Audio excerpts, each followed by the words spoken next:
This is an article in NBC News. House and Senate Republicans on Friday criticized President Donald Trump's decision to suspend tariffs on ground beef imports, with lawmakers from agricultural states decreeing the impact Trump's decision will have on farmers.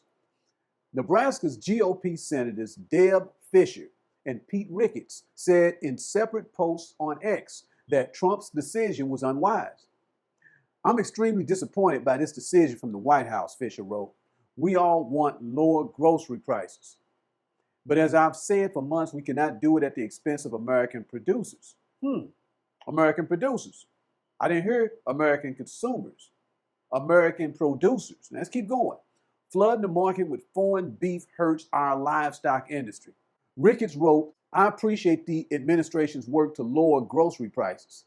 Short-term policy shifts do not equal long-term solutions. Flooding the market with lower quality beef." Lower quality beef. We're going to come back to that.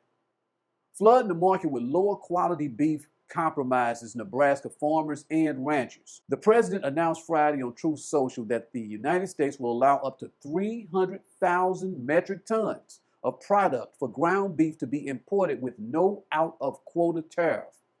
"We have a commitment that this beef will be sold at 25% below current market prices." Now, why does it have to be lower quality beef? Because it's foreign. This is what Pete Ricketts said, Senator Pete Ricketts of Nebraska. This is what he said. Now, you get the subtle racism and how Senator Ricketts uses the word foreign without providing any proof to back up this claim of lower quality in comparison with American beef. Only that foreign beef is somehow inferior because it's not American beef. Now, he should have said flooding the market with cheaper beef Americans can afford to buy. Where is Senator Ricketts getting his data from by saying that he appreciates what Trump is doing to lower the price of groceries? This past April, the U.S. Federal Reserve published a report on the effects Trump's Liberation Day tariffs were having on the U.S. economy. Now, I'll link this report in the description below. They said that the tariffs implemented through November of 2025 have raised core goods, PCE, that's personal consumption expenditures, prices by 3.1% through February 2026. In 2024, the economy added 186,000 jobs a month on average. In 2025, Trump's first year, the economy added 15,000 jobs a month for the whole year. He even fired the Bureau of Labor Statistics commissioner for trying to keep him from winning the Nobel Prize by simply doing her job by reporting the data.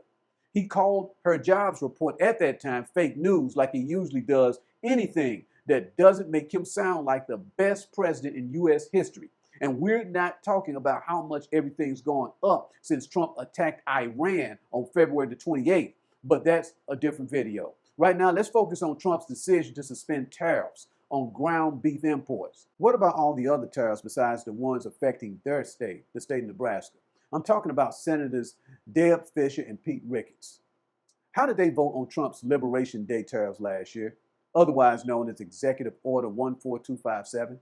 Answer: 4 Senate Republicans joined all of the Senate Democrats in opposing Trump's Liberation Day tariffs. And of those 4 Republicans, none were named Senator Fischer nor Senator Pete Ricketts. They supported Trump's Liberation Day tariff. Now, still on the subject of beef, earlier this year, February, Trump signed an executive order quadrupling beef imports from Argentina. In that executive order, titled Ensuring Affordable Beef for the American Consumer, Trump said that domestic production capacity wasn't keeping up with demand and that the price of beef was too high, peaking at $6.69 a pound in December of last year, according to the Federal Reserve. Trump's order allowed Argentina to export an additional 20,000 metric tons of beef per quarter to America at a lower tariff rate until the end of this year, 2026. Now, Trump rebuffed American cattle ranchers who took offense to him putting Argentina first, reminding them that the only reason they are doing so well, these American cattle farmers,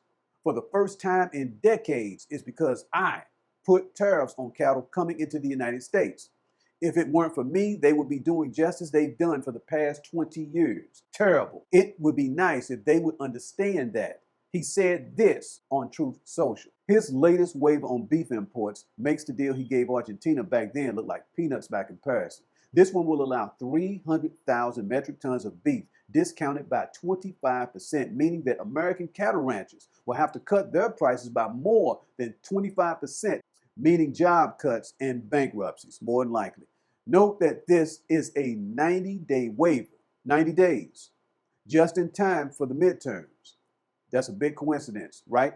Wrong. And just in time when it comes to his disapproval ratings and how America's losing this war, or as he put it months ago, his excursion with Iran. So this would be, as he calls it, a deal to substantially lower the price of ground beef for working American families. You catch that? You catch that? He knows that a tariff is a consumer tax, and yet all throughout his campaign, and even recently, he describes tariffs as taxes on other countries. But that's what happens when emotional voters don't do a little due diligence. And being a red state, Nebraska, cattle ranchers shouldn't complain because they voted for him despite his previous record in his first term. Now, as a consumer, I got to be honest with you. I think Trump bringing down these high beef prices is a good thing regardless of the motive behind it. I'm going to finish off with a quote from Colin Woodall. He's the CEO of the National Cattlemen's Beef Association. He said that the organization cannot stand behind the president while he undercuts the future of family farmers and ranchers by importing Argentinian beef in an attempt to influence prices. It is imperative, he said, that President Trump and Secretary of Agriculture Brooke Rollins let the cattle markets work. In other words, we didn't vote for you to make us more competitive. What about America first? Well, next time you go into a voting booth, think about somebody other than yourself. Senators Deb Fischer and Pete Ricketts. Thanks for watching this video. I'll see you next time.